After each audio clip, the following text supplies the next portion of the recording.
everyone. Welcome to Spirit Switchboard. I'm your host, Carrie Lynn Shellhorn, and you are listening to us live on the United Public Radio Network and the UFO Paranormal Radio Network, 105.3 in the Gulf Coast and 107.7 FM in New Orleans.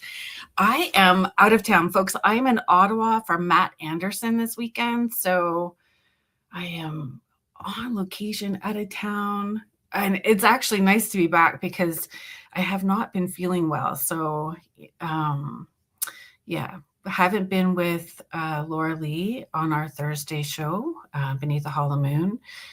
So I'm glad to be feeling better. I didn't want to miss the concert, didn't want to miss tonight, didn't want to miss tonight's guests. So we're just going to see how it rolls. I know that there's a little bit of a lag for me, but we're gonna make it work tonight. You guys have plans this weekend? It's Family Day weekend here too. I didn't realize that at the time, so it is crazy here in Ottawa this weekend. And Friday the 13th. Which I also wasn't thinking about when I was wanting to come to Ottawa this weekend. So crazy. So folks, we did it. I put a poll up. And I just want to read the poll.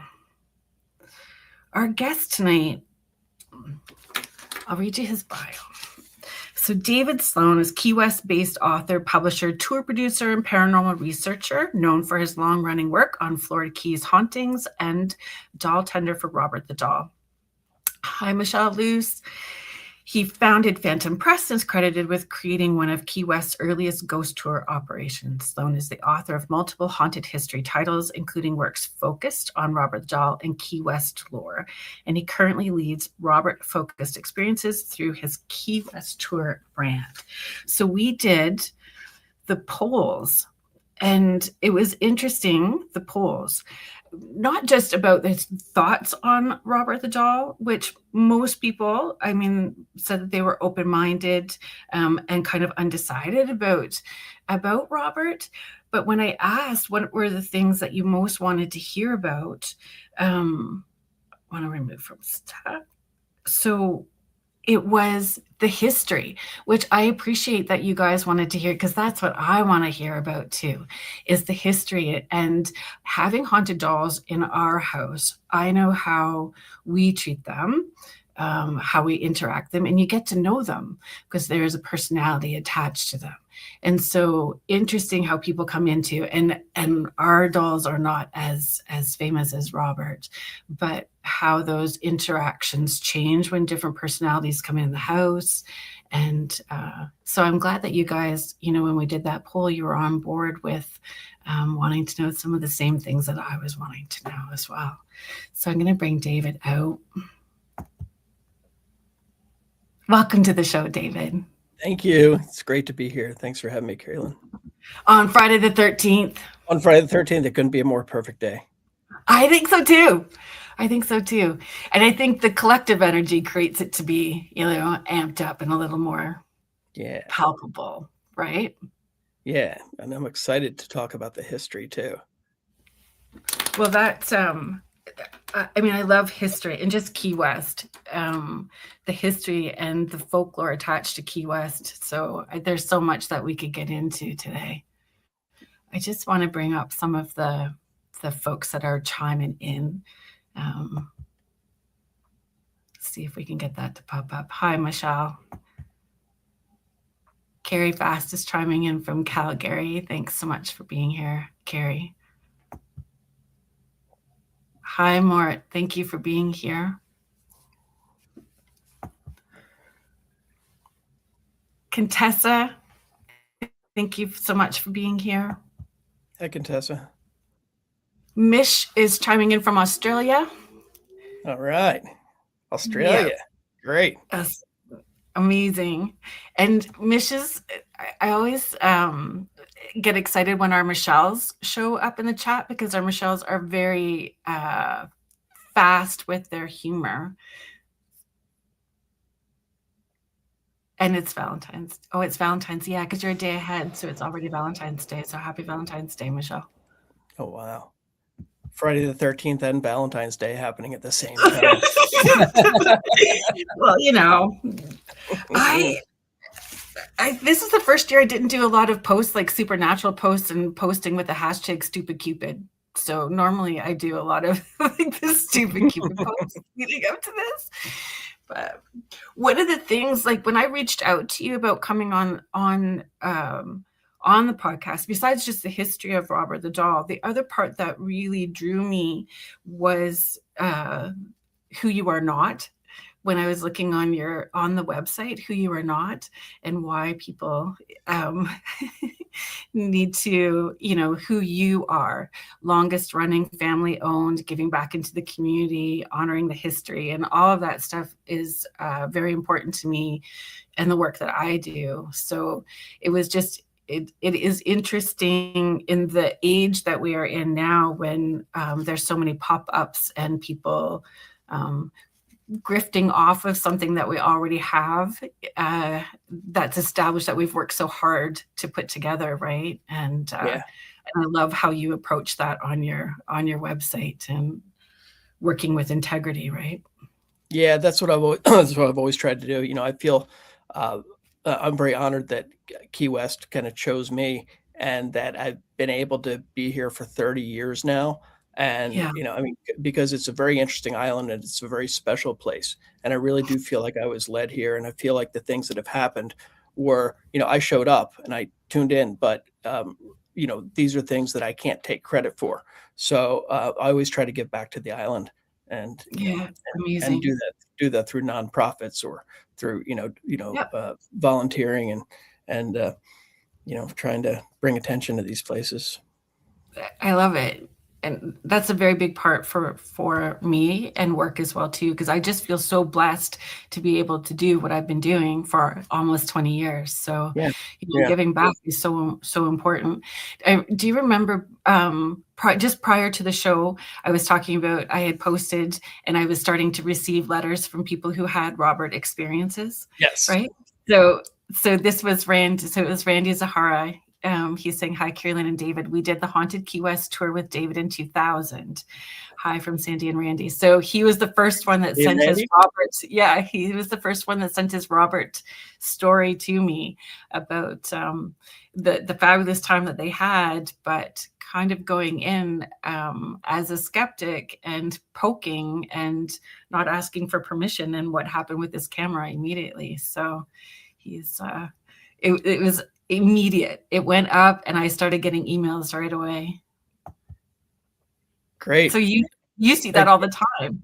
I can't wait to hear it. Yeah, we see the letters. I see the letters that come in to the fort, and Robert gets a few letters a day sometimes, and it's interesting because you often hear about the bad ones, the apologies and the things like that. I think they're actually outnumbered by the good ones. The people who go in there and they love Robert's energy, and they'll send him cards saying, "Hey, Robert, nothing bad happened. I just want to say thank you. I think you're very cute." So there really are some good ones, and occasionally you get some that are very disturbing, where people are begging for a curse to be removed. But I think it's important for people to understand that what's out there about Robert the Doll on the internet, extremely exaggerated.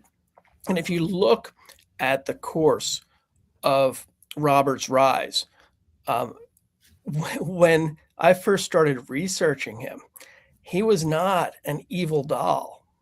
Yeah. They called him the enchanted doll. And I mean, he did these things that dolls don't do normally. There were the stories about him doing things, but through the years, those stories turned from him being a doll possessed with an entity that was mischievous to a doll that will kill you. And people are now apologizing when they see his photograph online.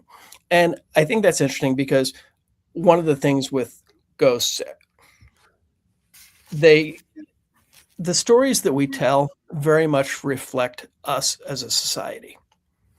And if people are afraid of looking at a photograph of Robert online, that's part of the natural progression of how things go. And I think it is a good reflection on us.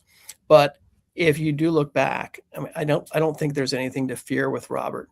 I always preach respect, but it's a really Right. interesting story, and we can get more into that too. Yeah. So let's start with Dolltender, right? Let's Yes. start with Yes. like how you so what it actually is day to day versus what people perceive it to be. Right. So one thing I want to clear up, I don't own Robert the doll. Robert Yeah. is owned by a nonprofit museum. And what happened when I came to Key West, I came here to start a ghost tour in 1996. And ghost tours were not a thing anywhere in the United States. There might have Right. been one or two. And I was down here. I looked around Key West for almost 2 weeks trying to find ghosts, and nobody had any stories. I went to the library. I couldn't find anything. I got to where I was Right. going to the bars and tipping the bartenders really well and saying, "Is this the haunted bar?" And they say, "No." And I said, "Oh, which one is the one with the ghost in it?" And they'd say, "I've never heard of any ghosts." So Key West was a very different place. And that was also a time when people weren't as likely to speak about ghosts because Right. people think they're crazy. So I was getting ready to leave Key West because I couldn't find anything. And I had my car loaded up. I'd quit my job managing cruise ships. So I really didn't know what I was going to do with my life. And I get lost and I'm frustrated. Key West is a small place. I don't know how I got lost. And I was just so full of emotion. And then I almost got in an accident. Then I hear this voice in the passenger seat as if someone was there. They said, "Go back to the library." And I said, "I don't know where the library is." And I turned to look and nobody's there. And I saw a sleeve. That's all I got was a glimpse of a sleeve. And it was like a tweed jacket. I'm like, that's Right. weird. See, wearing a long sleeve jacket in Key West. But then I look up and there's a sign that says library parking only. So I pulled into the spot and I'd been to the library, I think 3 times. And each time, I looked through the card catalog. I asked the librarians, they couldn't find anything on ghosts. Well, this time I go into the Florida history room and there was an old man sitting in there. And he said, "Can I help you?" And he had never been there before. And I said, "Yes, I'm looking for a book on the ghosts of Key West." And he said, "Oh, there are none." I said, "Okay, well, thank you." And I started to walk out. And I was halfway out the door. And Right. then this guy changed my life. He said, "Wait a minute. We don't have any books, but we've got ghosts." And in the Florida history room, they have a giant walk-in vault. And this thing protects all of the Key West history from fires and hurricanes. And it's not accessible to the public. Okay. You have to talk to the historian and they go back there and Right. come back out with whatever you're looking for. So he comes out with this folder a couple inches thick, full of newspaper clippings from the past 50 years about the hauntings in Key West. And I got to tell you, I mean, it was like I struck gold. That moment changed my life forever. If he Right. if he hadn't said wait, if he hadn't felt like talking that day, who knows where I'd be or what I'd be doing. Right. But I plotted everything out on the map, and there was nothing about Robert that I found in those in those first articles. Uh, Right. but there was an article about a ghost of Ann Otto, and it said that Ann Otto haunts the Artist House Bed and Breakfast. So I went and I knocked on the door of the Artist House Bed and Breakfast, and the owner at the time, his name was Daryl Meyer, and Daryl had owned the place for probably more than a decade. Which was really nice about Key West at the time. The people had been there for a long time and had stories. And so I told Daryl, I said, "Hey, I'm here to talk to you about your ghosts. I'm starting something called a ghost tour." And he said, "Oh, you want to hear about Robert the doll?" And I said, "No, I want to hear about your ghost. I want to hear about Ann Otto." And he goes, "Oh, you want to hear about Robert the doll?"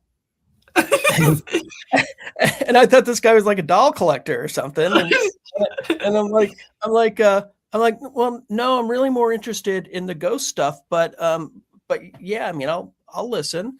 And he starts telling me the story about this doll that used to come to life, and about the little boy who was the constant companion. And I'm listening to this story thinking, oh my God, this guy's crazy. And then he says, do you want to see the attic room where Robert used to live? And as soon as he said that, the phone flew off the hook, shot out towards us, bounces back.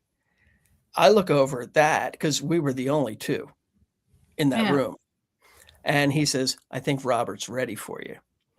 And he starts going up the stairs. I follow him. This bookcase opened up and blocked me from going. And I kind of looked at him and he says, just close it. It's okay. And then we get up to the second floor and there's a smaller staircase leading up to a little hatch that leads to the attic. And he lets me go up first and push the hatch open. And I walk into this attic room and it was still furnished with Robert's little furniture from when the Ottos had owned the house. Oh, I love that. It had a little bench. It had two little chairs. There was a smaller table in the middle and it was set up for a tea party. And My thing. Love I it. know that. I know when you said that earlier, I'm like, oh, you're gonna love this. And, it was an attic in a Key West house, so there was a warmth to it. But as he started telling the story, the energy changed. There was a point a few minutes into the story where the energy absolutely changed in that attic. And I thought I was going to be physically ill if I didn't get out of there. And I never felt energy like this. And I told him, I said, oh, thanks so much. I'm going to have to go. Where can I find the doll? And he said, well, he's up at the East Martello Museum, but he's not on display. And he said, you got to call if you want to see him. Now, Robert had been donated to the museum in 1994 by Myrtle Reuter, who was his, she started taking care of him after Gene Otto passed away. Excuse me. So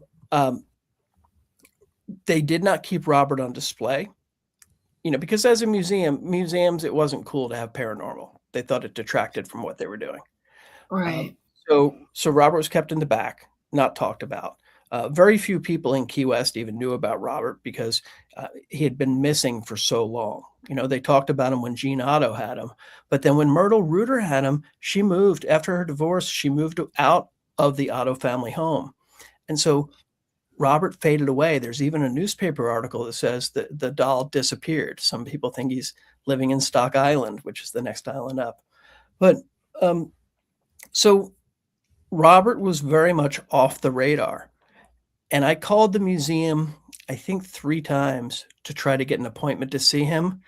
Anybody who answered the phone had no interest. They're like, oh, no, not when I'm here. Call back tomorrow. You want to talk to so-and-so. You want to talk to Betty when she's working. And so I ended up, finally the curator, Stacy Rousseau, she said, yeah, I'll show you Robert. And so I went up there. And the East Martello Museum, it's an old Civil War fort built in 1862. It's this massive brick fortress.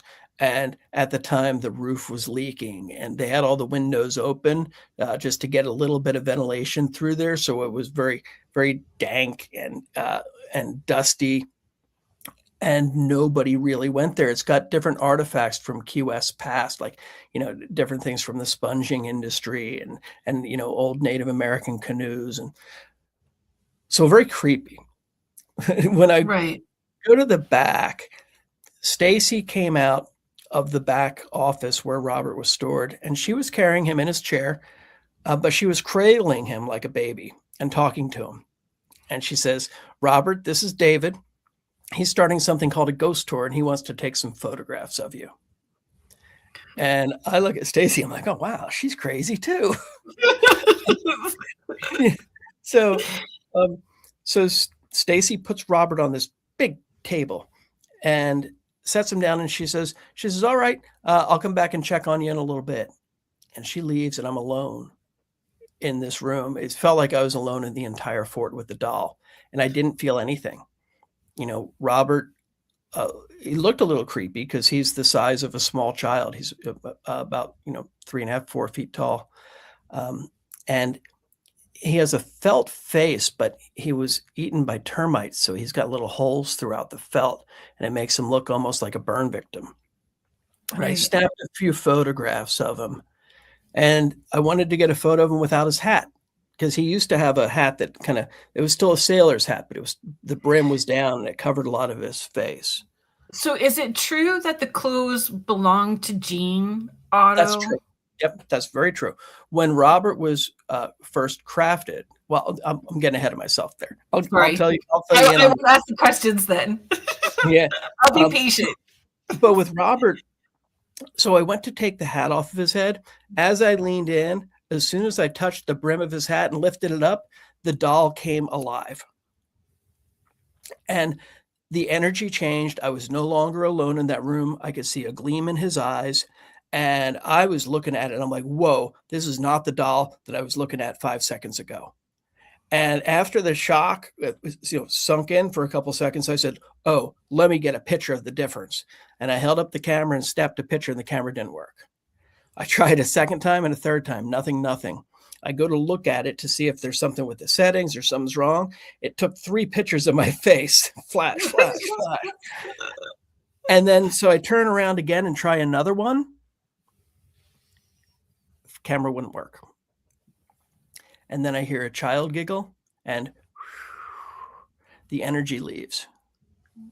Now, the energy that I felt when he arrived was the same as what I felt in the attic at the artist house. And when I looked at that and what happened, I looked and I said, oh my God, I've got to find out what makes this doll tick. And the important thing to understand is at the time, all we really knew about Robert were pretty much legends. And the most common legend, if you take everything people were saying, people said it was created by an angry nanny and given to the little boy as revenge on the family. And apart from that, nobody knew anything. Right? There were different stories about what he'd do, but there was a lot of uncertainty about Robert. And I think probably might have been another 8 or 9 years went by before I really made another big break in the case. I started, I was doing the ghost tours. I'd send people up to the museum and I'd say, call them, ask them to bring Robert out, So in 1996, they did bring him out and they put him in a case with other Key West characters. So he shared with the iguana man and the cookie lady. And it was just a little case. It didn't lock. You could have slid it right open and touched Robert and, shake his hand. People in the museum started having crazy stuff happening. And one of the common things was batteries would drain. And, this was with cameras then, before people had cell phones. So because of all these batteries draining and then people taking photographs, when they got their film developed, none of their pictures in Key West would turn out except Robert the doll. That's funny. Yeah. And, back then you had a roll of film. So you'd take 24 pictures in Key West. Right. And there was a film developing guy here, one of the photomats, and he started asking people if they had been to see the doll because his equipment would get stuck on Robert pictures and just print until he ran out of paper or ink. So Randy Zahara, the fellow that had to mention taking your tour, yes, he sent me his story. Let me see if I can find it, call it up really quickly. But he talked about he was sent to a printing place to get his camera looked at, and they knew exactly where he had been and why he was there with his camera. So maybe it was the same printing place, like the camera place, because the dude knew exactly where he had been and what he had been doing. Yep, yeah. Everybody knows, and it's interesting because with the photos, so many people started having issues with cameras, and that's how the legend started that you're supposed to ask permission from Robert. Okay, but it's a human legend because of the camera problems. Somebody's said, oh, be careful, Robert messes with your cameras. And then somebody else says, oh, maybe we should ask permission. And Right. then that became the thing. And when the trolleys were going up there, they put it on the wall and said, "Don't forget, you have to ask Robert permission." Um, that's one of the things I love to dispel. I recommend not asking Robert for permission, because think about it, when you're dealing with an entity, if you ask permission, you're putting yourself below them. You're giving them the power. That's right. And it's better to keep it on an even and respectful level. And the other thing, I talk to so many people, and they say, I didn't ask Robert permission, and nothing happened to me. I'll say, well, of course not. You were probably respectful, and when you ask permission, it's not like Robert's going to nod his head. Yes, you can do that. Sure. How are people going to know? Yeah. So asking permission, it's a cool legend. It's one that's never going to die. But it really has nothing to do with whether or not Robert's going to curse you. Robert's not going to curse you for not asking for a photo. What tends to happen, people who are disrespectful have the issues. And the disrespect could be thinking that they're supposed to ask permission and saying, I'm not going to ask permission. Boom. But more often, it's people flipping Robert off, challenging Robert. It's not like you're going to walk into the museum and suddenly be cursed by this doll. You have to go out of your way to be an unkind human to this artifact and the spirits inside of it. And that always surprises me, because even if you're going into a haunted location, it's that spirit's place, and you don't know the story, what the triggers are, what was there before. Like, going in with that kind of intention, you're already, and if you think about all of us being connected as part of that collective consciousness of one, they're already picking up before you get there what kind of person you are. And they're ready for you. Yep. Yeah. And it's interesting to see how the human energy can impact things, because I've led thousands of tours with Robert the doll, and you can always tell if someone doesn't have the good energy. One of the things that I do, I've got this little ball. It's a little toy ball that's slightly deflated, and I'll put it on the case, right on Robert's case, and I'll put it on the edge, because I have my back to him when I'm talking. So I tell him, I say, "Hey, Robert, if you ever don't like anyone or don't like something going on in here, push that ball to let me know." And in the last 5 years I've been doing that, it's only been pushed 13 times. But the times that it's happened, I always know who it's going to go for. And he usually rolls the ball right towards them. One night we had a real jackass, and they sat towards the back though. And I'm thinking, oh, how's Robert going to get the ball to them? And then right when we were about to finish the tour, I thought, I guess he's not going to do it. And then the person sitting right up front, close to the case, they crossed their leg. The ball went down, hit their toe, and ricocheted back and landed right in front of the That's funny. Did they realize that they're being called out? Oh, yeah. Yeah. That's interesting. Yeah. That is interesting. And it matters. Like, our intention matters, how we're interacting. And it's Robert's home, and it's his space. Like, so why would you want to go in having that kind of attitude? Sometimes the skeptics can ask different questions, like from a different perspective. So sometimes on investigations, it's interesting, the types of questions, but it's the attitude or the intention and the way that they're asking the question that can create the turn of events, right? Yeah. And I welcome skeptics. I love it when skeptics come on the tour. It's just, I always tell people, hey, keep an open mind. Because that's good energy. It's usually if someone is, if there's a family and, one of them got dragged along, that can make a big difference when that person is just a little, what's Rainey saying? I didn't mean to be poke my finger through the glass at Robert, as I didn't really believe he was anything but a doll at the time, but I would not make the same mistake again. Robert's very forgiving. Yeah. Robert's very forgiving and very playful as well. It's interesting because, with Robert, I kept trying to find so much information, and I spent It's amazing how much time I spent researching dolls. I'm sure I have a very interesting Google search profile, whatever they're looking at for what I am. But then I saw, and I hired doll experts to try to identify him. Nobody could. And then, Really? yep, nobody could figure out what kind of doll he was, and they all thought he was handmade by a nanny.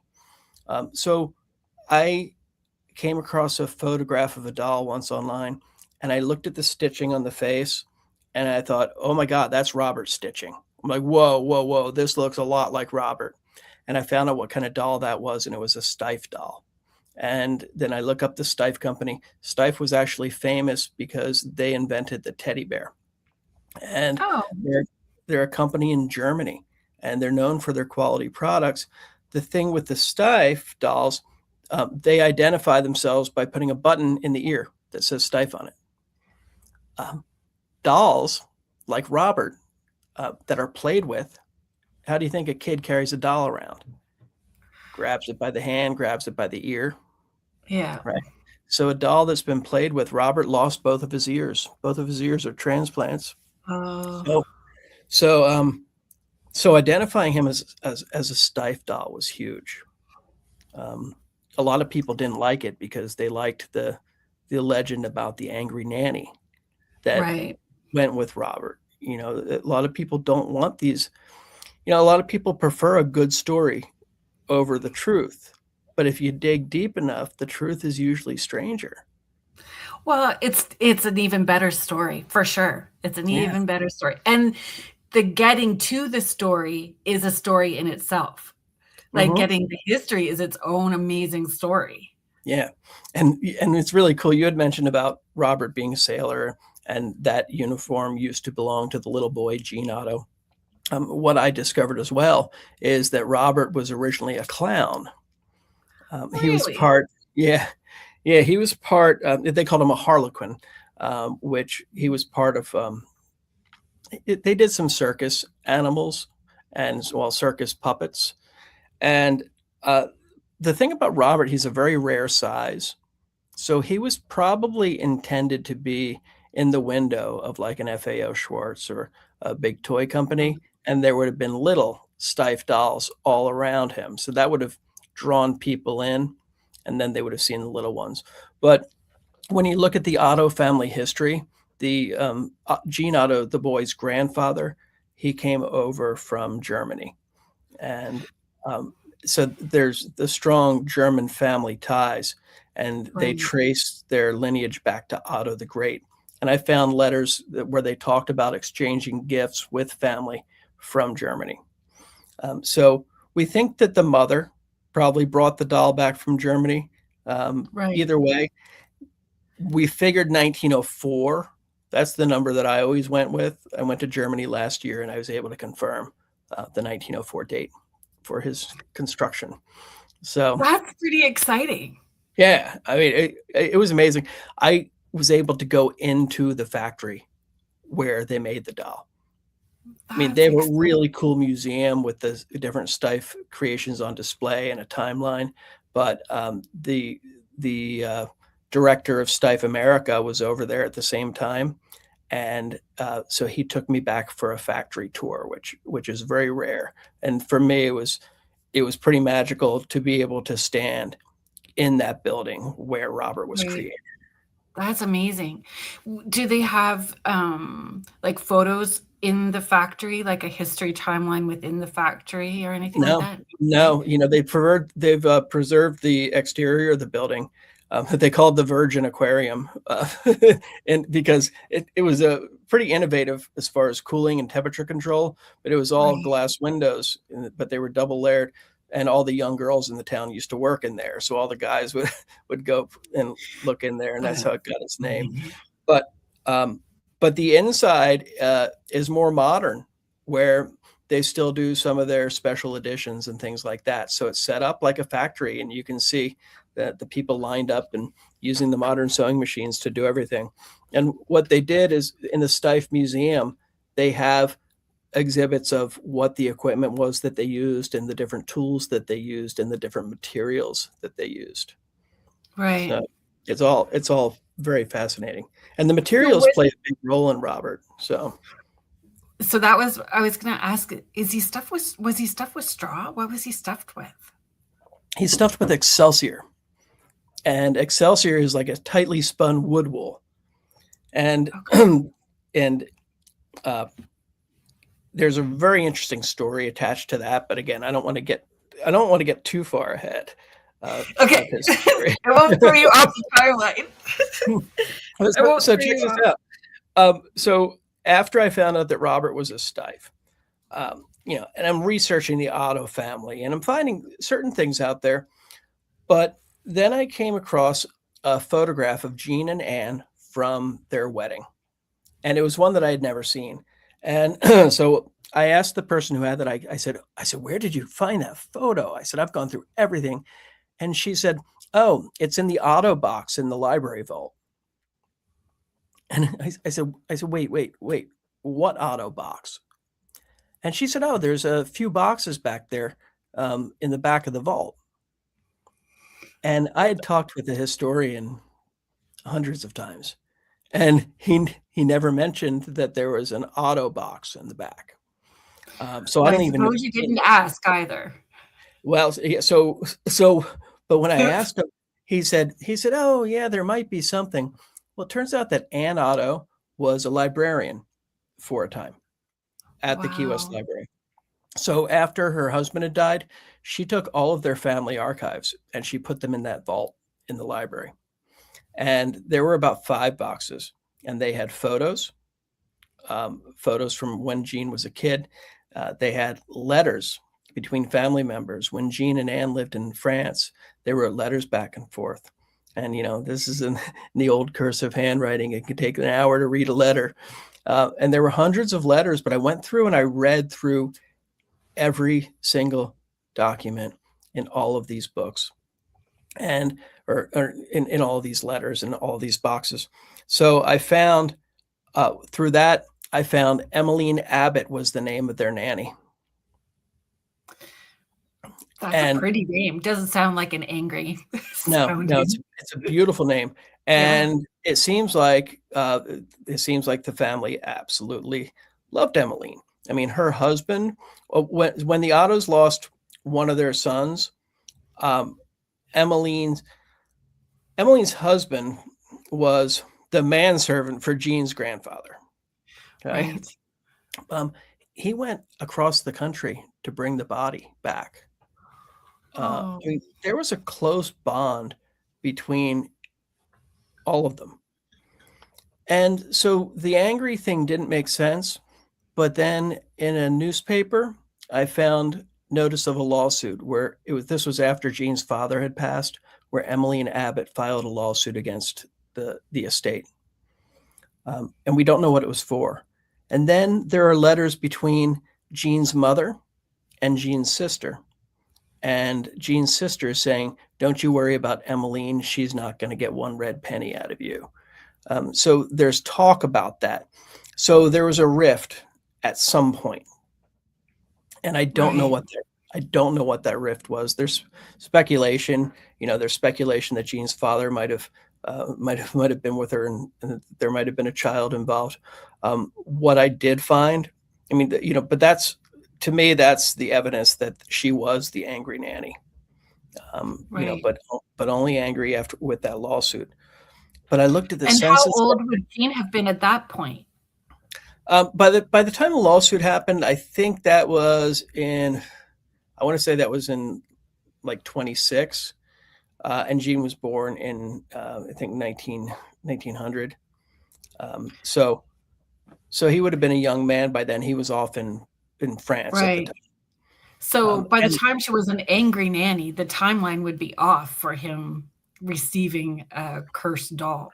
yeah, so that doesn't fit. But the interesting thing is, I looked at census records and found that in 1900, in the census, Emmeline Abbott had no children living, no children deceased. In 1910, she had no children living, one child deceased. So in Oh, that same time period that Robert the Doll arrived, she lost a child.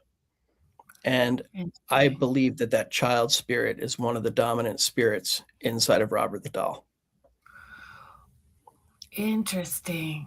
Yeah, and we don't know her name. I call her Abby, like ABI, because her last name was Abbott, and I Right. thought I thought she should have a name. It was interesting, and that's the one that I've always tried to nurture and tried to take care of. The You can see the doll behind me.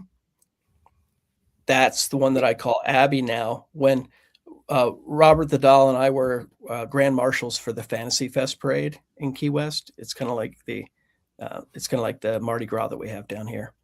Fun. And you know, the museum protects the artifact, and I take care of the paranormal side of things and deal with the spirits.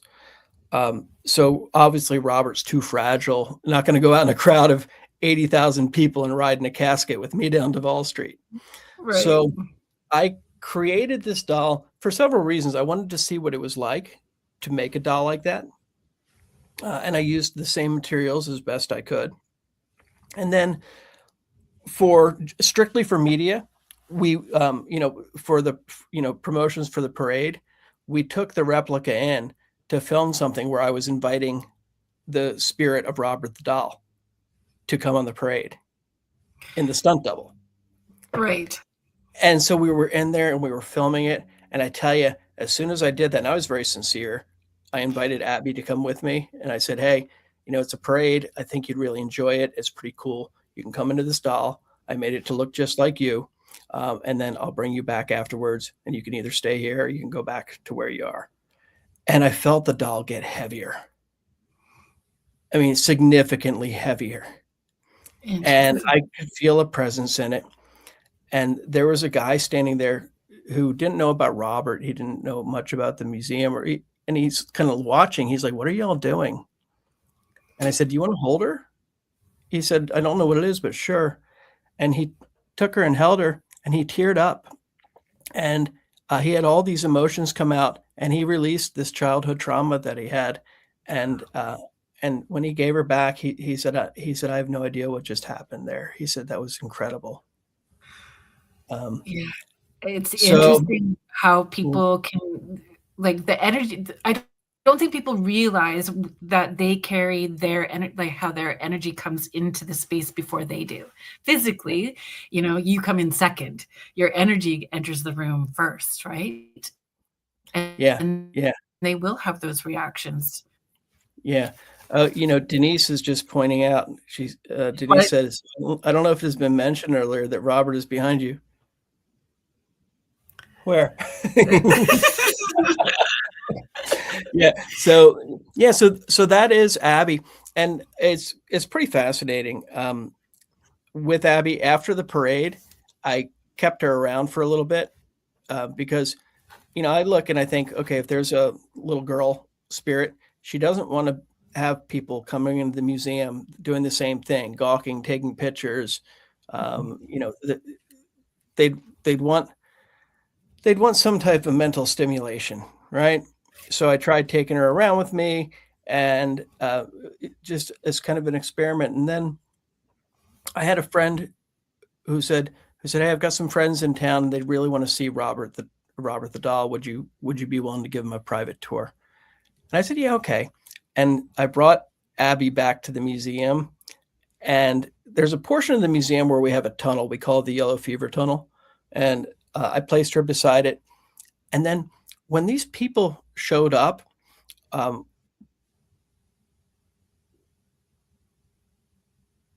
one of them, Joe, she told me, she said, I'm very sensitive to spirits, but I'm just learning how to control my abilities. I'm still nurturing them.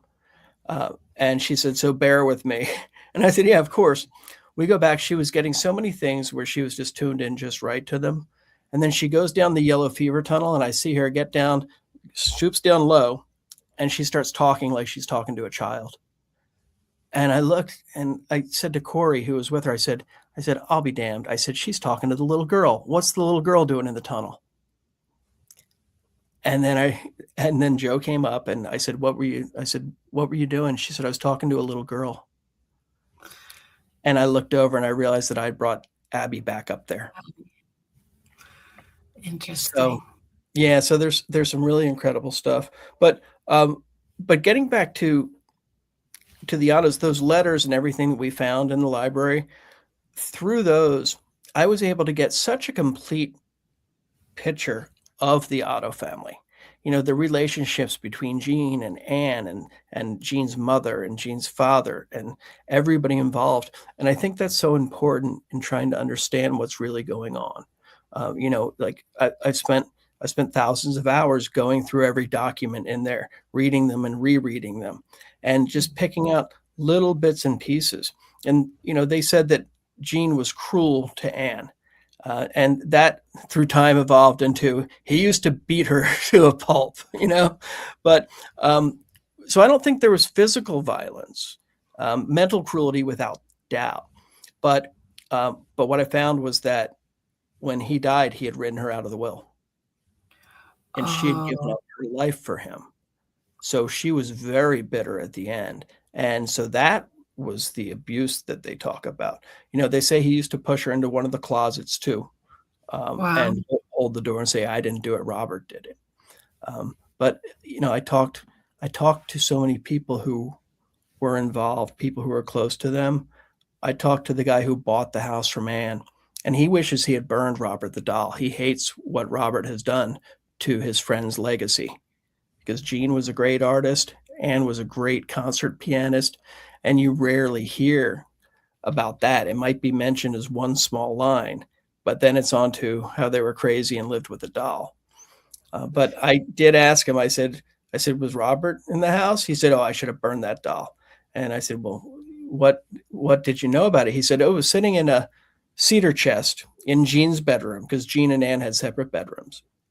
And he's he said the guy's name's Bill Geiser. He said I asked Anne. I said, "Oh, does Robert come with the house too?"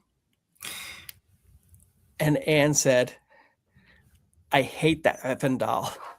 Uh, it was Jean's best friend. Of course, he never could make any friends of his own. Wow. And that was interesting because that's good confirmation that Anne did indeed hate the doll, and Yeah. there and that there was indeed this stuff going on with Robert into Jean's old age. So there are there not stories that he would walk around and talk to the doll openly as an adult as well too, right?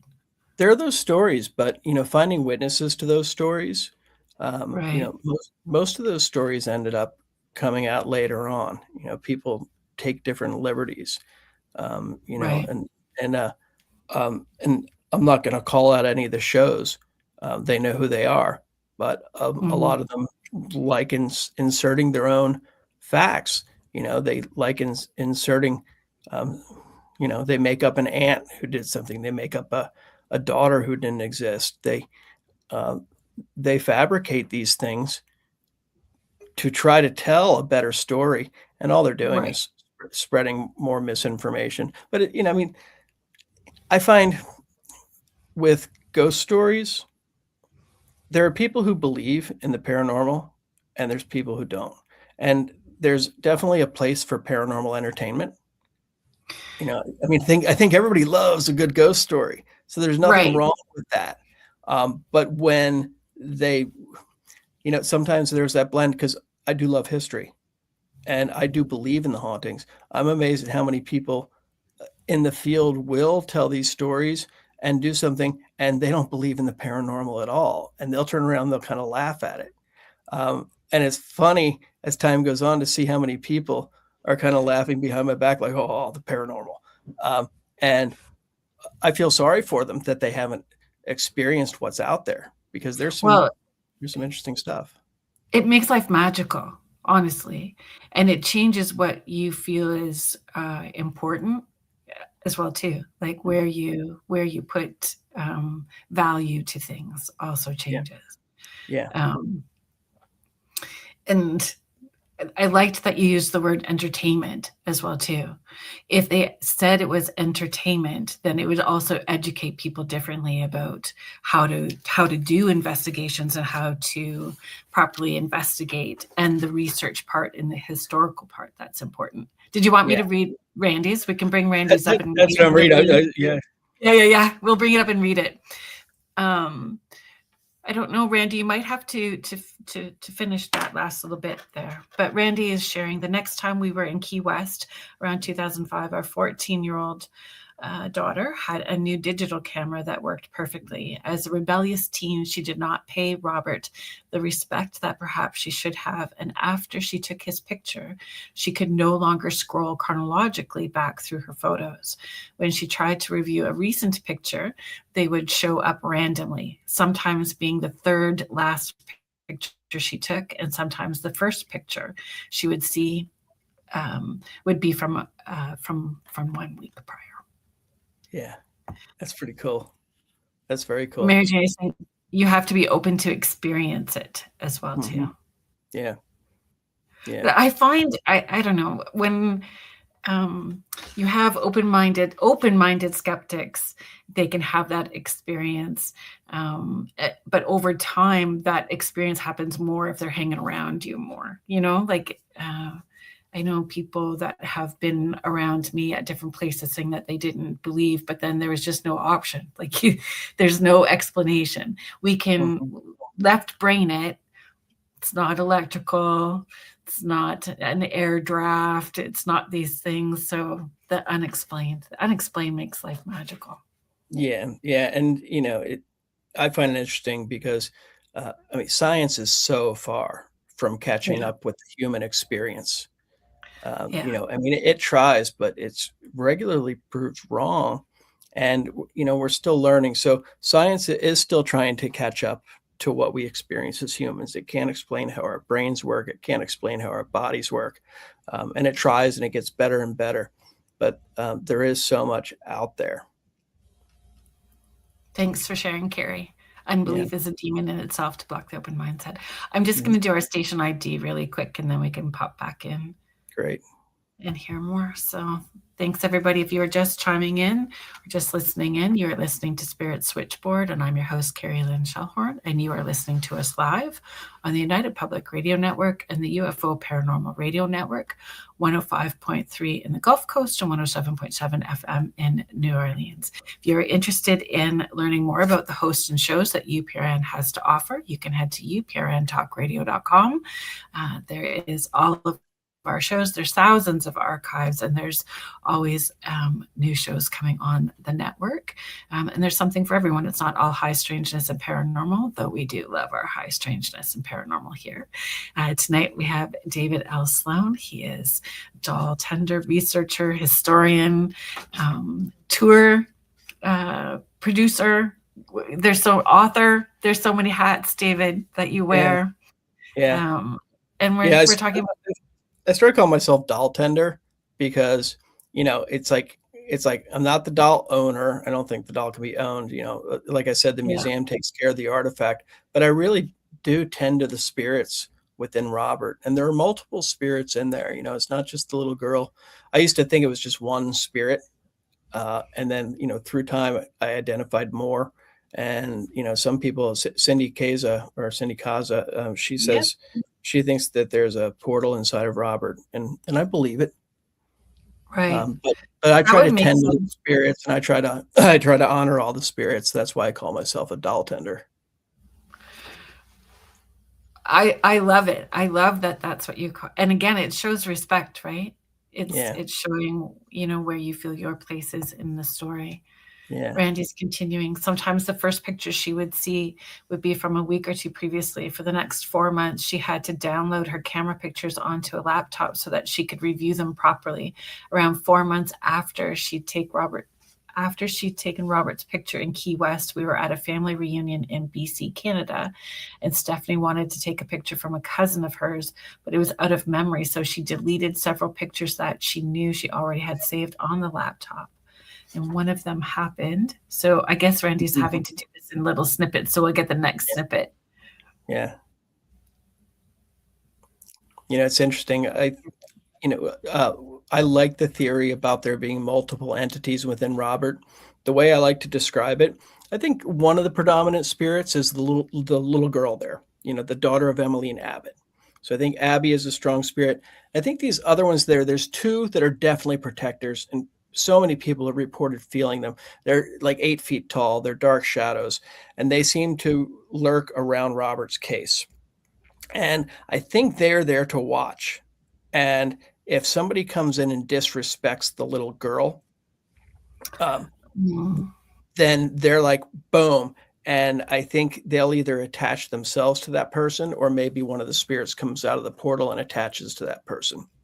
And then they follow that person home, and they cause those issues, that, being struck by lightning, finding dead deer in their yard, getting locked in a basement, the different things that people report. And I think that's why multiple people can have problems at the same time, because the one will be out there and then somebody else is disrespectful. Boom, there's another one coming out of the portal to follow them. But the other thing I found, people who apologize, people who say, hey, I messed up, almost all the time, things that were going bad will stop. Interesting. Carrie's asking, has Robert been unstuffed either to refurbished or look to see if there's an item in there to attach energy to this doll? No, because he's an artifact and the museum is charged with preserving him, there's no interest in looking inside of Robert. We did an examination at one point because I wanted to look for any identifying marks on him. So they did a full examination and and looked all over, but they don't want to cut him open. We had talked about X-raying him. They don't want to do that either, because people have talked about maybe there's a soul stone or something like that. Right. But we do know, if you look at the holes in his face and the places where his ears were, and even on his fingers, you can look inside and you can see that he is stuffed with Excelsior, and that's the wood Right. wool that was put in there by the Steiff company in Germany. I believe that his core may be stuffed with kapok, which is something that Steiff used during different time periods. Kapok is this nice fluffy material. It comes from the kapok tree, which is a sacred tree. They say that the roots go to the underworld and that the branches go up to the heavens, and that spirits travel through this kapok tree. And they also use the fluffy stuff in life preservers. They used to use it for as a flotation device. There's this really cool kapok tree in front of the courthouse in Key West. They used the kapok trees in Santeria to communicate with the saints and to make offerings for the saints. I think that's why it's in front of courthouses in different places. But again, I think that's another magical element. And I'm going to tell you something that kind of blew my mind. So the way I look at my journey with Robert, there was the mystery of Robert the doll, trying to find out what was making this doll tick. Then there was the possession of Robert the doll, where I was having all types of issues when trying to find it out, diving deep into what made him tick. And then the magic of Robert the doll. And that's the phase that I'm in now. When I was talking about Joe and Corey being at the museum and Joe picking up on the little girl, she called me the next morning and she said, I had a visitor last night. And I said, okay, tell me. And she described a creature that looked somewhat like Gollum from Lord of the Rings. And she said, Corey was up and, he was peeing, he was in the bathroom. And she said that this creature came over and she felt it climb on top of her in the bed. And I said, she told me what it looked like. And I said, anything else? And she described the sound that it made. And I got chills because I had taken a vacation. My wife and I were following in my great grandfather's Civil War trail. And I've never had so many things go wrong in my life. I felt like I was cursed. Things, and I blow most things off. This was so much bad stuff. My wife ended up leaving early. She's like, I can't do this anymore. And I really wanted to get to one cemetery in Pensacola. So Right. powered through. After I did that, so much was still going wrong. And finally, something was the straw that broke the camel's back. And I said, that's it. And I was going to turn in the rental car and I booked a flight home. The second that I did that, I felt this release where it was like, whoa. And I didn't quite know what it was. And it was almost like I drifted off to sleep, but I didn't. And then I thought I was having a heart attack. And I shot up from the bed and I clutched my heart. I turned over on my right hand side and and this thing slid out of me. It was like it was shaped to the shell of my body, like, but smaller than me on the inside. And it was transparent and it looked like Gollum. And it slid across the bed and it looked back at me and it looked surprised. It was like shocked that it was leaving me. And the sound that it made was the exact same sound that Joe made. Now, when I tried to figure out what it was, and I did not talk about this, it sounds insane. So I didn't tell many people about this, and I figured maybe it was the little girl spirit in Robert, and maybe she was with me and didn't realize I was going on vacation. And then she was stuck in all these strange places and wanted to go back to the museum and wanted to go back to the museum. And that's why all the stuff was going wrong. So I asked Joe, I said, do you think it's the little girl? And she says, oh, no, it's an earth elemental. No, I knew about elementals, but not a lot, Right. So I look up elementals, earth elementals, and I read that they were first written about by Paracelsus. It was like an alchemist or a scientist, and he wrote about them in the Black Forest of Germany. And that's where Grimm's fairy tales took place. Yeah. And elementals, earth, wind, water, fire, they're the spirits of those elements. And an earth elemental would be wood, like a tree. And I started thinking about that, and I'm like, whoa, wait a minute. Robert is stuffed with excelsior, wood. He's stuffed with Yeah. tree. And then I looked up where the Steiff company would likely have sourced their excelsior, and it would have been the Black Forest in Germany. We did a whole show about it, actually, on Spirit Switchboard, the Black Forest in Germany and the Grimm Spirit Did you? Tales. Oh, yeah, it's fascinating. And it's fascinating how the paranormal has rippled out from the folklore and reality, that mix of, right? Yeah. Denise is saying fascinating. I thought it was so interesting because here we have this enchanted forest, and when I realized that Robert's core spirit is an elemental from the Black Forest or from the Enchanted Forest, and then you look back at the earliest things written about him, because there were a couple of articles written before I got involved, and he was always described as the enchanted doll.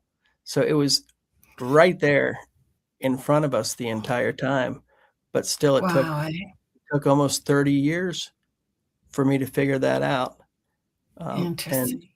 And it's there's some really weird stuff too, because my kindergarten teacher got me into ghosts, and I started noticing all these Pennsylvania German connections with everything about Robert. Gene Otto's grandfather moved from Germany to Pennsylvania, and then the military brought him to Key West. Robert's second caretaker, Myrtle Reuter, she was up in Pennsylvania. She married, and she had German ancestry. She married a guy from Philadelphia with Pennsylvania German ancestry, and the military brought them to Key West. His dad was selling trailers to the military. And then my great-great-great-grandfather, the first David L. Sloan, he was in Philadelphia. He married a German woman in Harrisburg. And then he was in the Pennsylvania 47th in the Civil War, and that brought him to Key West. So interesting. So do you feel that they can tap into you and bring, like, that Robert chose you on some level? He has chosen and pulled you. Like, yeah, I've no doubt. I was in Key West almost 20 years when I found out about the first David L. Sloan's connection. The Pennsylvania 47th Volunteers built the fort that Robert the Doll is in. I mean, what are the chances of that? And then That's Tom wild. Hambright, the librarian, who is the only reason that I'm here, his Yeah. ancestry, Pennsylvania German. Daryl Meyer, who owned the artist house, Yeah. who first told me about Robert, Pennsylvania German. And Yeah. I identified 30 people. The guy who got me to come to Key West, I was going to go to Charleston to start a ghost tour. And my friend Greg Hummel called at just the right time and got me to Key West. So I made a list of all these Pennsylvania German connections. And the first one was my kindergarten teacher, Mrs. Uberseeder. And so I tracked her down a little over a year ago. And I said, this is going to sound strange, but I take care of a haunted doll. And I need to find out why you started telling us about ghosts. And Because she told that's me, kind of outside of the box to start yeah, talking about ghosts. Yeah. yeah. And especially to kindergartners. And she Yeah. told me that her and her husband were in this farmhouse in Pennsylvania, built on a Native American burial ground. And that she woke up one night because the squirrels or something was going crazy behind the walls. And when she got up, she saw this circle of light on the wall with a line going down through it. And she looked at it and thought, well, that's weird. There were no street lights. So she got up to see if there was a car, put her hand in front of it. It was in the wall. And she thought, oh my God, the wall's on fire. And she put her hand up to it, but it was cool to the touch. Wow. And then she woke up her husband and she said, look at that. He looked at it and he said, I don't know what that is, but I want nothing to do with it.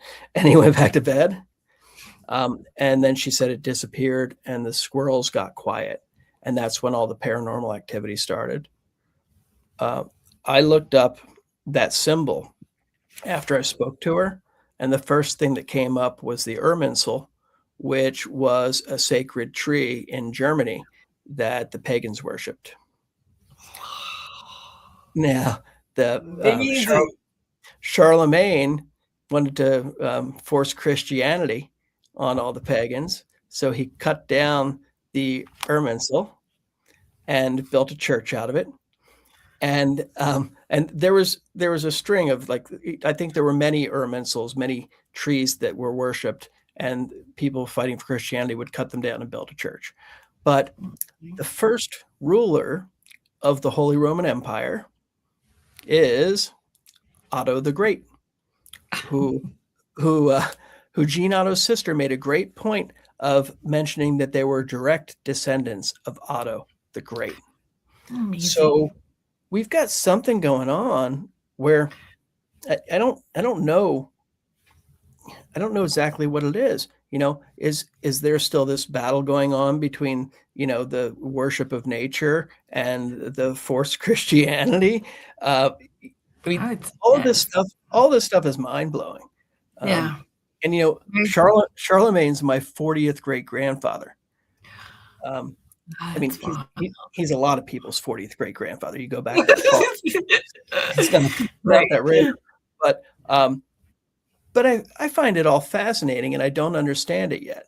But there's definitely some magic going on, and there's some enchantment going on. Mary Jane is saying, wow, my ancestry on my mom's side is Pennsylvania German. Mm-hmm. You're one of us. Well, I don't know. So my great grandfather is Otto, and he was very intuitive and gave people readings and read tea leaves and witched wells and willow-witched wells and all of that good fun stuff. Yeah. So I love anything with the name Otto. Yeah. Yeah. And when Jean Otto's grandfather came over, he was a doctor. He probably would have been a bit of an alchemist, but when you look at the Pennsylvania Dutch, they've got something called it's like powwow medicine, and it's kind of a bit of a German voodoo, and it originated only in this Pennsylvania Dutch area. And what I think happened, I believe, and the hex symbols that you see around on the barns in that area, that's all part of it too. But what I think happened He was a doctor. His son became a doctor. I think he passed down this um, this Brucari is another name for it. I think he passed down these techniques of using these spells, and I think that when Emmeline Abbott's daughter was sick, she was a nanny for the Ottos. She would have taken her sick daughter or injured daughter, whatever happened to her daughter, she would have taken her to the Otto home to be treated. You know, please help my doctor, help my daughter. Right. I believe that he practiced some of this powwow medicine or Brucari, and I think she died. And I think Emmeline probably never forgave the family for that. And what we believe happened is she probably sought some type of voodoo practitioner, maybe Santeria, maybe something more of a Bahamian type of voodoo, and would have placed some type of a spell on the family. But I think the little girl spirit, I think she was enchanted by that elemental magic inside the doll. So when she died, I think that's where she felt safe. I think Gene Otto, I think the little boy was enchanted by that magic too. As children, we don't have the blinders up. As we get older, we're told these things don't exist. But I think that's what it was. And I don't think he was a crazy old man, talking to a doll. I think he never stopped seeing this elemental magic. I think he never stopped taking care of his friend. And Right. I think, but more people are being open to that. Do you not find as people are becoming more consciously aware of the other side and tapping in and tuning into it, do you find the visitors changing, or are there more people? there are more people who are afraid to see Robert now. I mean, a lot of Because people, of social media? a lot of people, yeah, a lot of people won't even go there. They're like, oh no, I'm not risking that.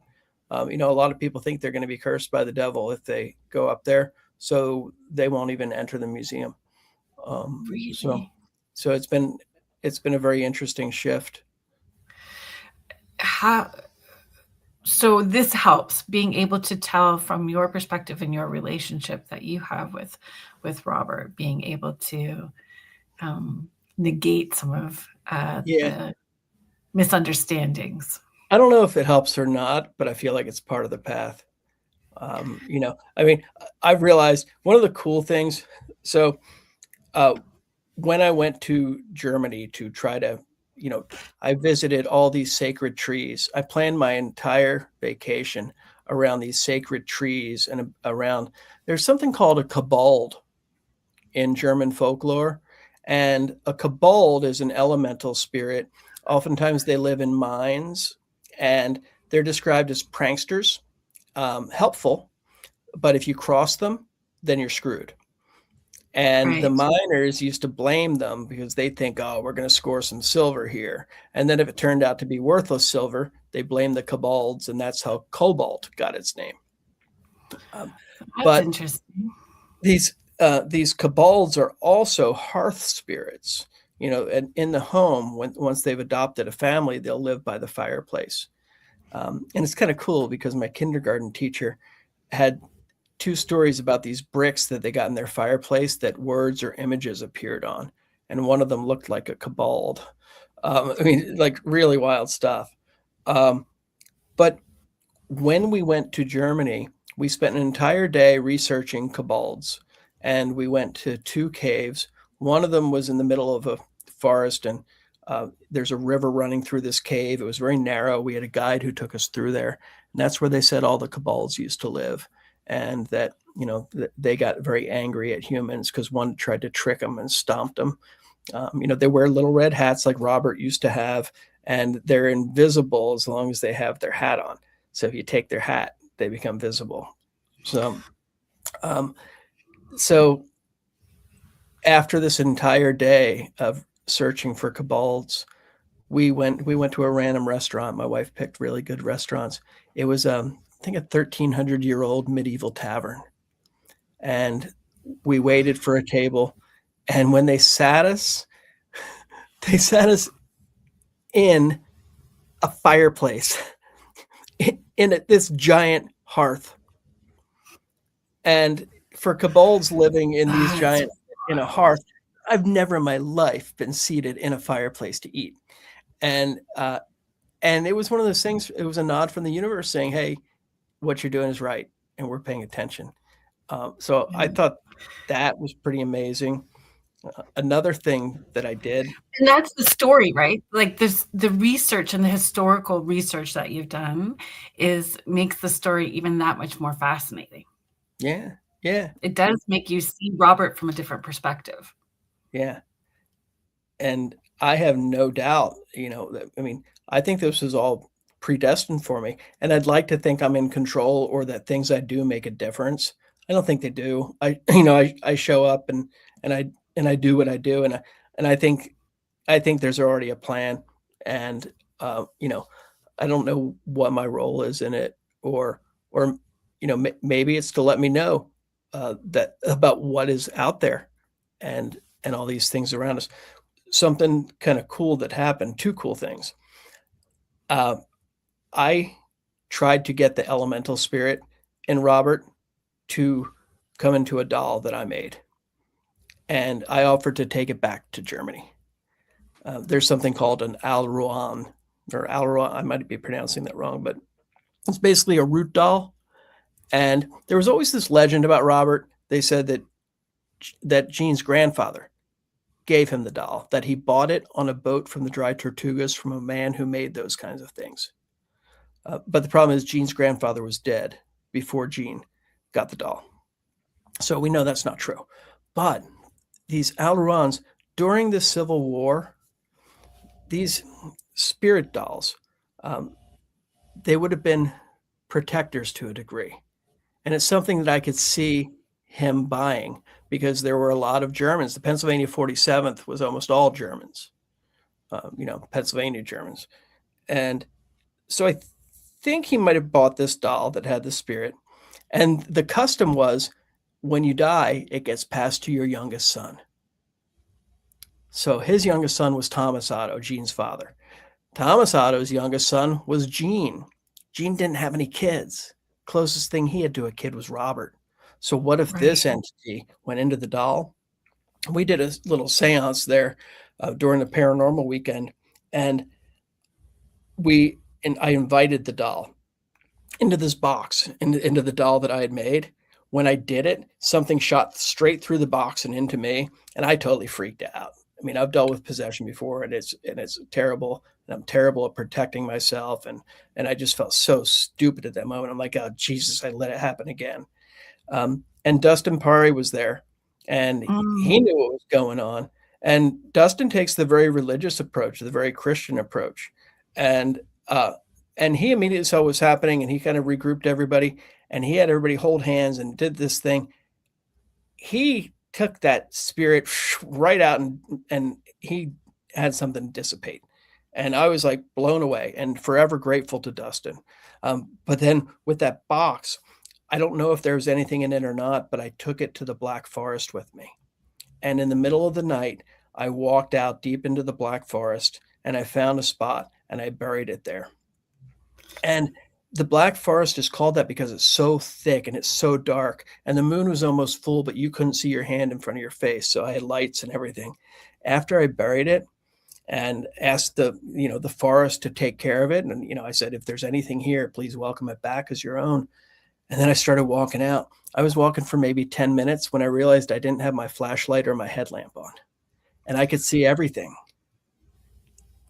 I mean, I wouldn't have died if I had fallen off the path, but it would have been an uncomfortable roll down a pretty long hill. Right.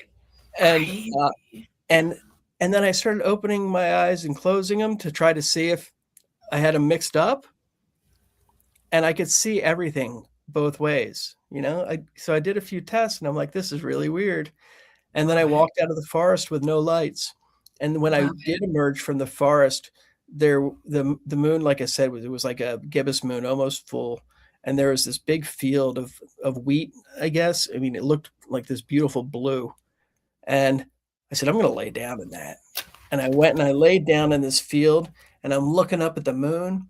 And then this white line appears in the sky, and it goes across and it connects to the moon, and it made that symbol that my kindergarten teacher talked about. And Interesting. it was an airplane. I mean, it was an airplane leaving a trail. But, to be out there at by this time it was probably 12:30, 12:45, in the morning, and just to see that symbol, it was another one of those things like, wow. Synchronistic. Yeah. And then my, I think uh can I talk I just want to talk about your experience with the box for a second. I think that when we protect ourselves, like if we do that protection, especially if you're going to be doing an investigation, you can almost prevent something from happening as well too. So if you're understanding what the potential outcomes can be, and I think it was great. You had that experience and Destin was there and he knew how to deal with it. So again, yeah, the universe had your back and it was a yep, good learning moment for everybody that was there. yeah, yeah, 100%. You were going to share something. Sorry, I interrupted. Oh, so that symbol, well, my 6th great-grandfather was a clockmaker in Germany, in the right outside of the Black Forest. So we went to the town where he used to be, and we came across an antique shop, and I said, "Oh, I want to get a clock in this town," the town where he was. And we go to the antique shop. They must have had 100 clocks, and so I'm looking around and trying to think of one that'll fit in the suitcase and everything that works. And there was one that really stood out to me, but it didn't have a price on it. So I circled a few times, and then I'm like, "Ah, screw it! I'm going to get this one." And so we walked up and asked how much it was. It was pretty cheap. It was like a $30 clock. And when we got outside, I went to look to see if there were, any brand on it. And underneath there was a flaw in the brass. Well, not a flaw, but there was something in the brass that was not intended. And it was that circle with the line going through it. So there's your symbol, right? Like you just know what Yeah. to look for and you're on the right track. Yeah. That's when you know everything's in alignment. Yeah. Love it.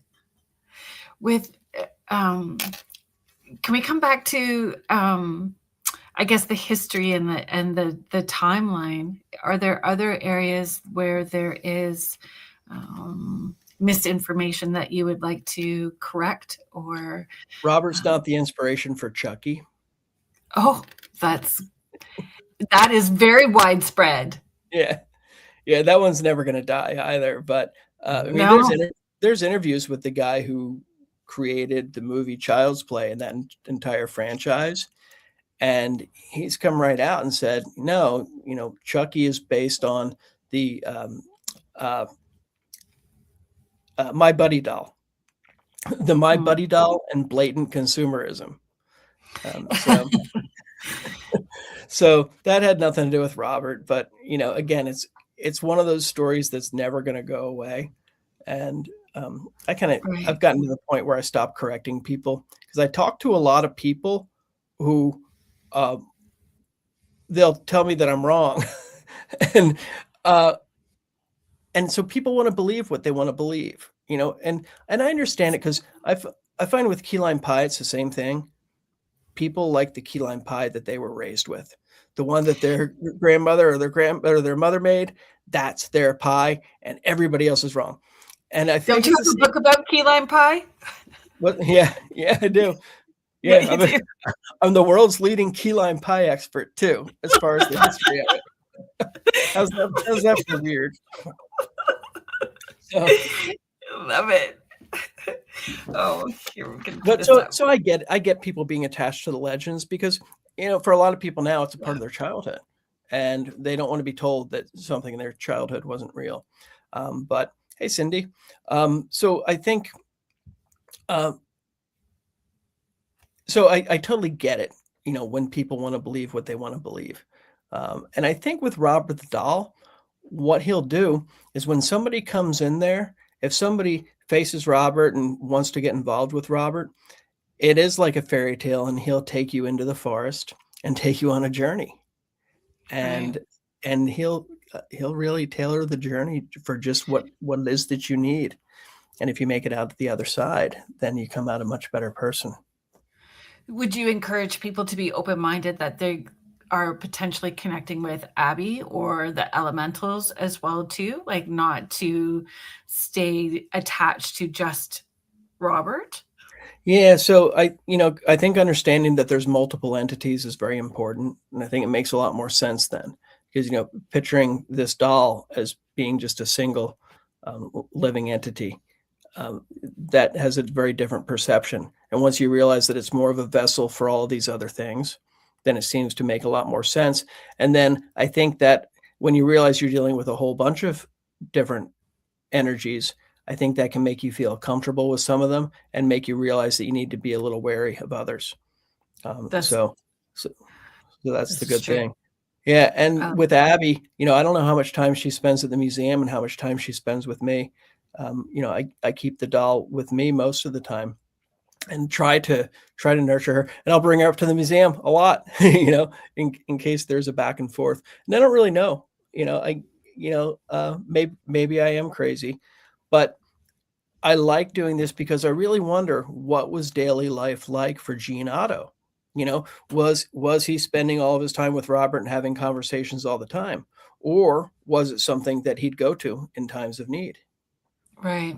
Because I think spirits can transfer. I've been very fascinated with spirit transference, and and I think you know there's no reason Abby doesn't need to be at the museum to transfer it back into Robert the doll. I think this is a spirit where now that I have the connection, I can call her into the vessel, and it's a much easier transference. Right. But those are things that I'm experimenting with. I love doing the experiments. I love testing things out, and it's been a 30-year journey. Um, Well, it's how we're going to understand. And I think for some of it, we're not ever going to know all the answers until after we pass. I don't think we are meant to know all of the answers. We have to keep some of it a sense of wonder, right? It keeps us.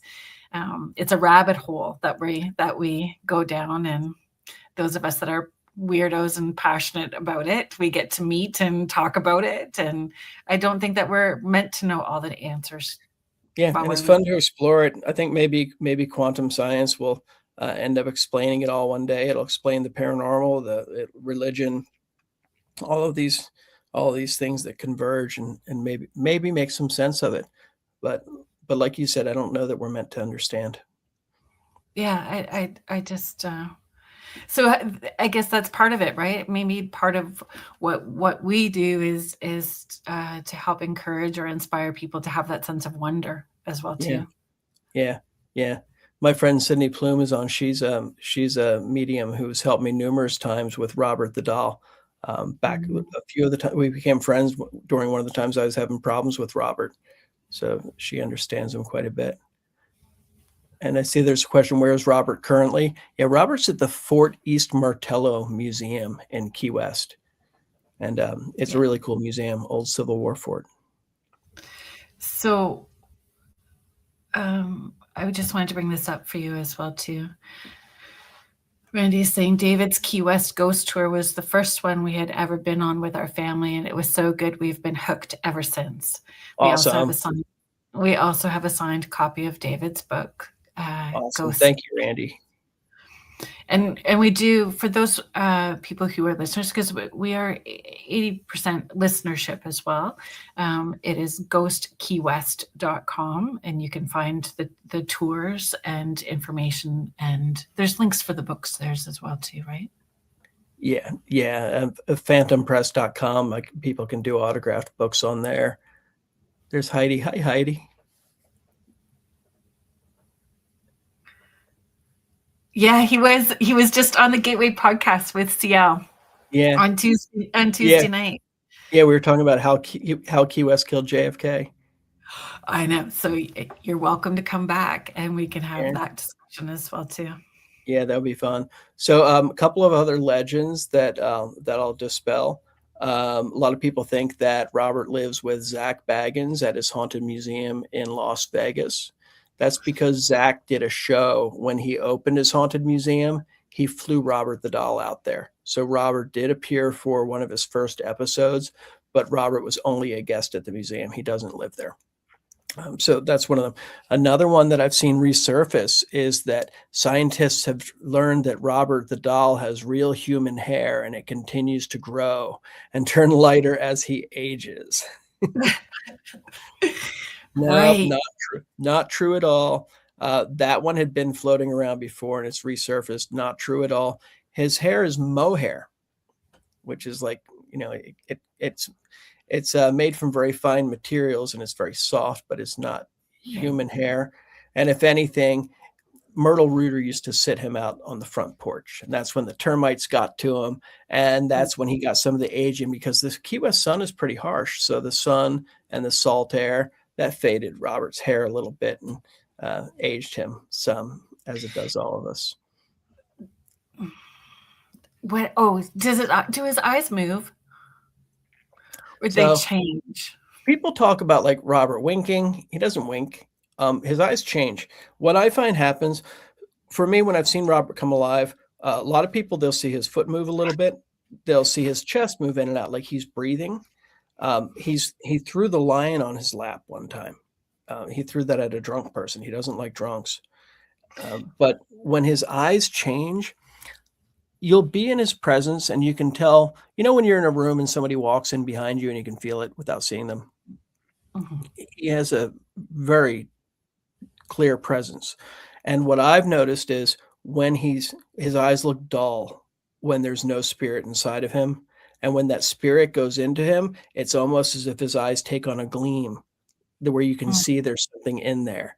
And the movement that people talk about, I believe that when the spirit's entering Robert, it's like it comes in from the side and boom, there's that brief moment when the spirit world and the physical world collide, and that creates that illusion of movement.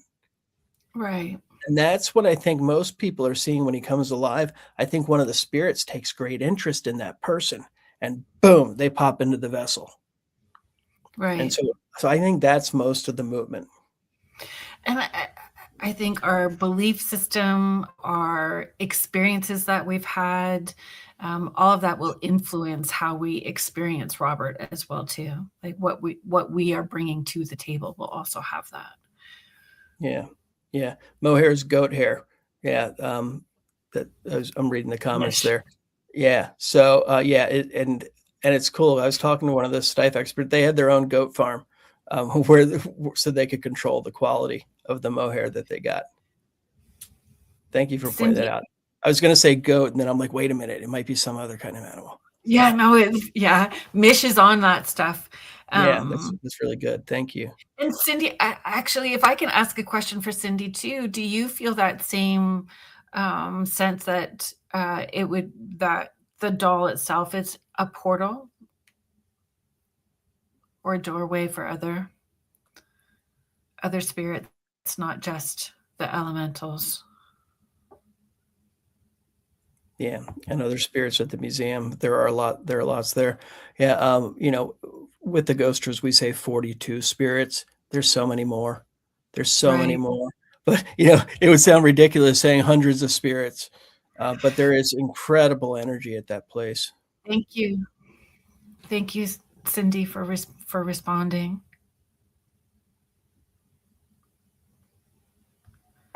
Um, Sandy's asking, would it be certain people's energy that Robert senses? I Um, believe they can pick up on us before we go. yeah. Yeah, I think they know energy. What I find with spirits, like if there's someone who's going through a divorce, a lot of times like a ghost who had been through a divorce attaches to them. I've seen it, where there's almost similarities, and I think it's almost like they match certain elements of our whatever our impression is, our DNA, our spiritual DNA. I think they can Mhm. identify how many connections there are, and that's what they connect. And I think there's an energy transference with that too, because the spirits can't just eat a sandwich when they need energy. So they kind of rely on us and our emotions, is what I've found. So that's why laughter, anger, fear, all of these things can feed them. And I think Yeah, that's why they'll be around when those things are present. when we do, I love hosting seances. I love doing the seances. The seances are a blast. And it makes a difference when you raise the energy in that space by laughing or playing music and I will play music all day long in my space before I have the guests come and we do the seance, but you're raising that frequency. And I do the seances all the time in the room with my two haunted dolls. And I just keep it nice and quiet and don't let people know that they're in there and just see what Oh, happens. yeah. Oh, Yeah. that's so cool. Yeah. I want to know more about your seances. I love them. They are my drive. There's a few people in the chat that have been actually. That's Music what I is want. spiritual. That's what I Agreed. want to do. I want to go to one of your seances. Carrie is sharing, yeah, I can imagine it's a soul fractal playground, the museum. The They will great way draw to to places describe it. that they feel safe if everyone is caring to them. Yeah. With a portal, though, you don't always have control about what's coming through and what isn't. And if you aren't um, educated about how to handle elementals, then things can go sideways. Yeah. And I think that there's the two dark shadows that I talked about, like the 8 foot tall ones. I feel like they're kind of like the gatekeepers of the portal. And I think they Mm. control which spirits can come out. So Oh, I don't think anything comes or goes without their say so or their approval. right. And again, depending on what your experience is and where your healing journey is, um, energies that can feel scary to some people are really just coming in as protectors, right? Like, and it's your experience and how you're perceiving them as something that is dark or evil. Like I've had energies come in that feel very heavy for some people, but I understand the why they feel heavy, right? Like it does. I think our healing journey plays a factor in Yeah. how we receive that. Yeah. Agree with David on that.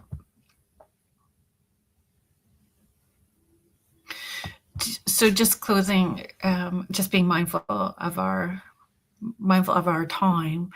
Um, Last things that you'd like to share about Robert or what you have going on. The book. I know that we kind of mentioned that really quickly that you're on Seattle show, but anything Yeah. that you'd like to share? Well, if you come to Key West, you definitely want to see Robert the Doll. Yes. There are dozens of ghost tours out there. Everybody thinks that the trolley is the only one because that's what they see. But the trolley used to go to see Robert, but they don't. So go to Ghost Key West if you want to see Robert. But I created a website. It's hauntedkeywest.com, and what that does, it's kind of a haunted directory for Key West. It's got haunted hotels, haunted restaurants, haunted bars, haunted museums. It's got everything. So I'd say start there. And that's going to help to get you the real good paranormal experience when you're on the island. And then I do something at America's Most Haunted Firehouse, which is cool. And we started doing UFO tours too, which is fun because there's this really cool UFO history in Key West. I saw that, and I have a question about the cemetery beach. Yes. So there's no when you click on it, nothing happens. So is Yeah. it coming? It says Cemetery Beach 2027 on the website. Yeah. So I that's love what we were cemetery. working. That's what we were working on. And the Yeah. beaches in Key West are original burials from the southernmost point all the way down towards the East Martello. So almost the entire south side of the island. Um, we're talking graves all over. We used to bury people in the sand dunes back when Porter's Pirate Squadron was down here. And then storms would wash them away. Individual settlers would be buried there when there was a slave ship. There were people being sold into slavery, and the ships were captured and brought back to Key West. All the African refugees were taken care of in Key West, but some of them were in such horrible condition that they died, and they were buried in a mass grave on the beach. When they needed to build the West Martello fort during the Civil War, they dug up all the graves. I mean, you look at the bodies in Key West, nobody ever gets any rest here. So many cemeteries have been washed up. That's why the one we currently have is in the center of town. It's on the highest elevation because bodies just don't stay buried here. Wow. So that's what's coming up, like what you're going to, as far as. Yeah, right now we're working on the UFO stuff, and with the books, I mean, the JFK assassination stuff has really been my focus lately because what started as a cool history of all of the Key West connections to the assassination ended up turning up some incredible evidence, Amazing. supporting the conspiracy. So there's been that, and I'm still researching a lot of threads on that. And there's a missing fire chief named Bum Farto, who his ghost we encounter in the firehouse a lot. But he's the Jimmy Hoffa of Key West. February 16th will be 50 years to the day since he disappeared. And I spent several years with a friend of mine tracking down what happened, and we found out what happened. So I'm working on a 2-part book about that. Oh, amazing. I'm Yeah. looking forward to it. I would love for you to come back and share more. Yeah, that'd be great. This has been a Yeah. really wonderful time, and I'm so grateful for everybody in the comments section too. I've been reading through them, and so thank you all for being a part of this. Yeah. Yeah. Thank you. And thank you to Cindy. So Cindy Plume in there as well too. So thank you for Susu. Yeah. Great. Yeah, thank you so much. Thank you, everybody that was in the chat. I appreciate all of you for chiming in and hanging out. Thanks for being here, David. I appreciate you taking the time to hang out. You guys, you have things going on tonight too, right? There's the tours. Is there not the firehouse? Yeah, for Friday the 13th, we've got the tours going on at 40 Martello with Robert the Doll. I'm going to head over there now. That tour's just about to be starting. But we do tours just about every night. Oh, amazing. It's never Amazing. a bad night to see Robert the Doll. It would not be. We've had some Key West discussions, James and I, about going down to Key West. So you might see us in person, not in the not too far future. That would be fantastic. Yeah. I think it would be fun. All right. Thanks, everybody in the chat. Thank you to Joe Montaldo, our owner, Michelle DeRoche. Thank you for hanging out with me earlier, making sure things would run smoothly today, our network manager. Thanks, everybody, for hanging out. Chris Berryman is coming on next week. And thanks for listening to United Public Radio Network and the UFO Paranormal Radio Network, 105.3 in the Gulf Coast and 107.7 FM in New Orleans. You can head to uprntalkradio.com to find out more about all the shows and networks. Randy, Bum Farto. Yes, that's what we said. Have a good week, everybody. Have a happy Valentine's Day to folks if you celebrate, and happy Family Day weekend. Stay safe and warm if you celebrate that. If you are here in Ontario. Good night, everybody. Take care.